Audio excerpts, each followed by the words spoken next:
हिमाचल में 4 में से 4, उत्तराखंड में 5 में से 5, मुंबई 6 में से 6, दिल्ली 7 में से 7, राजस्थान 26 में 26, गुजरात 25 में 25, मध्य प्रदेश 29 में 27, छत्तीसगढ़ 11 में 10, और जब यूपी खुला तो 80 में से 73 आते ही आंकड़ा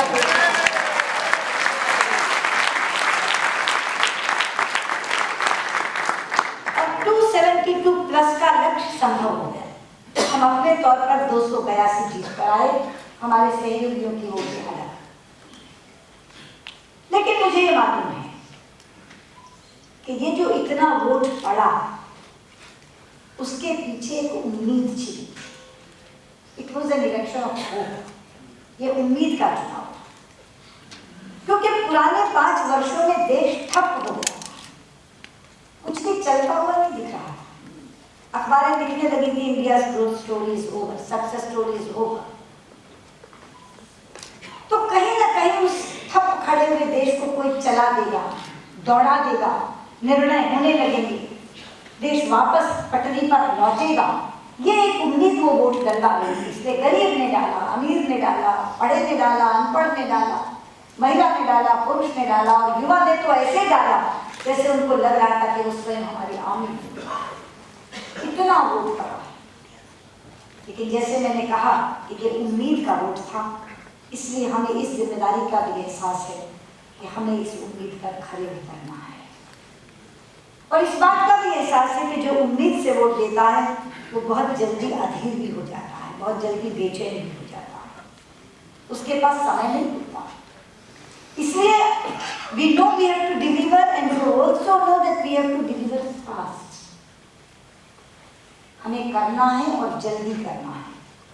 और इसीलिए एक बहुत बड़ा एम्बिशियस एजेंडा हमने पहले ही महीने में आप सबके सामने रख दिया, पूरी दुनिया के सामने रख दिया। 100 नए स्मार्ट सिटीज, पूरी हिंदुस्तान में रेल पटरी, कोई भूभाग हिंदुस्तान का ऐसा ना बचे जो रेल की पटरी से जुड़ा ना हो। सारे राष्ट्रीय राजमार्गों का चौड़ीकरण, हर गांव और शहर में रहने वाले व्यक्ति को शुद्ध पीने का पानी, 24 घंटे बिजली का प्रबंध, स्किल डेवलपमेंट के साथ हाथ को काम। हमने 3 मूल मंत्र रखे हैं: हर हाथ को काम, हर खेत को पानी, हर पेट को रोटी। ये 3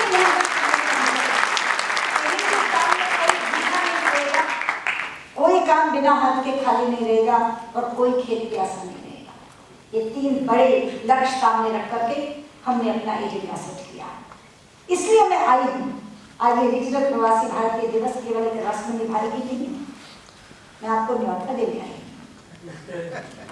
मैं आपका आह्वान कर रही हूँ, मैं आपको आमंत्रित कर रही हूँ कि एक समय था जब आपने सोचा ये लंदन जाने का समय है, आज मैं कहने आई हूँ अब भारत आने का समय है।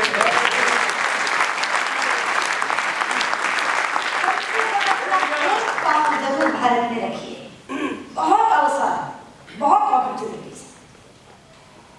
हम इतने बड़े पैमाने पर स्किल डेवलपमेंट करने वाले हैं कि भारत की जरूरतों को तो हमारा यूथ पूरा कर ही दे, हम पूरे विश्व की जरूरतों को पूरा करना चाहिए।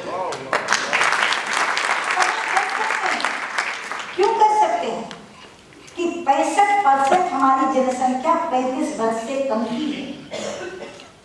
हम एक ऐसा देश है जिसकी संस्कृति सबसे पुरानी है लेकिन जिसकी आबादी सबसे नई है।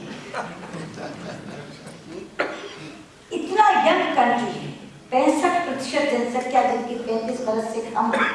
लोग कहते हैं 121 करोड़ लोग हैं आपके यहाँ, कैसे खिलाओगे? तो मैंने कहा 121 करोड़ पेट हैं तो 242 करोड़ हाथ भी हैं। दौड़ेंगे तो केवल हम ही नहीं खाएंगे, हम औरों को भी खिलाएंगे। इसलिए मैं आपसे कह रही हूँ बहुत बड़े अवसर हैं और हमने इस पूरी ठप पड़े देश को चुनौती के रूप में स्वीकार किया। आप आइए। मैंने जैसे कहा मेरे पास समय कम था, इसलिए कि 18 को एक कैबिनेट की मीटिंग है बड़ी महत्वपूर्ण, जिसमें मेरा अपना कैबिनेट होता रहा है, इसलिए मुझको पहुंचना जरूरी है। मैं आज रात को जा रही हूँ, वरना मैं आपकी सारी डिलिब्रेशंस में बैठना चाहती हूँ। पर मैं आपको विश्वास दिला रही हूँ कि आपका एक कार्यक्रम खत्म हो जाए, फिर नारायण जी हमारे जो सेक्रेटरी हैं इसमें महकमे, वो वापस जाएंगे। मैं सबसे पहले उनके साथ बैठकर वो सारी चीजें जानूंगी कि कौन से मुद्दे आपकी चर्चा में उभर कर आए। खुलकर चर्चा करिए, उन्मुक्त चर्चा करिए, जहां आलोचना करनी है आलोचना करिए, जहां समस्याएं बतानी है बताइए, अगर उसके साथ सुझाव दे सकते हो तो वो भी दीजिए। लेकिन मैं उनके साथ बैठकर वो सारे मुद्दे जो चर्चा में आएंगे उनको देखूंगी, जो समस्याएं आएंगी उनको देखूंगी और एक एक मुद्दे का, एक एक समस्या का निदान करूंगी, आपको आश्वासन दूंगी। जब मैं कहती हूँ कि ये रीजनल प्रवासी भारतीय दिवस सफल हो तो इसका मतलब ये नहीं है कि हम खाए पिए ताली बजा के उठ जाए, ये रस्म निभाई नहीं है। अब जो भारतीय प्रवासी दिवस में कर रही है, चाहे वो गांधीनगर का हम करें, चाहे रीजनल प्रवासी भारतीय दिवस करें, क्योंकि मुझे मालूम है कि जितनी उम्मीद भारत के लोगों ने जताई है इस सरकार से, उससे ज्यादा उम्मीद भारत से बाहर रहने वाले हैं। क्योंकि अपना एक कहावत है, बहुत प्रचलित कहावत है, बहुत प्रसिद्ध कहावत है, एक भारतीय भारत के बाहर जा सकता है पर भारत भारतीय के दिल से बाहर नहीं जा सकता। आपका दिल वहां है, आपसे जुड़े लोग वहां हैं, इसलिए आप अपनी तमाम समस्या को खुलकर यहाँ चर्चित करें। उसके बाद मैं सेक्रेटरी साहब के साथ बैठकर उसका निदान करूंगी और जैसे मैंने कहा था, मैं खुद आई हूँ आपको ये अवसर बताकर, आपको न्योता देने, आह्वान देने। हमारा आह्वान स्वीकार कीजिए और अपने देश आइए। धन्यवाद।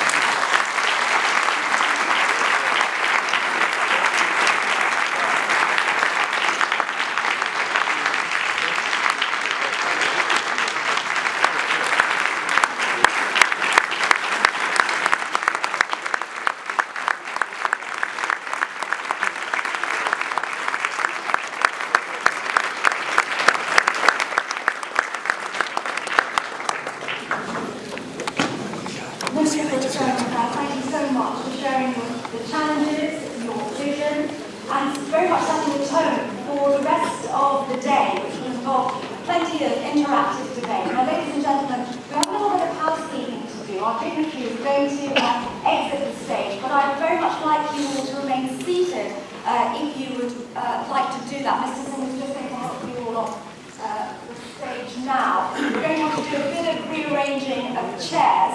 Just turn away, pretend it's not happening. That would be very helpful. I think we've got a couple of helpers from the High Commission here. We're going to be bringing some chairs in.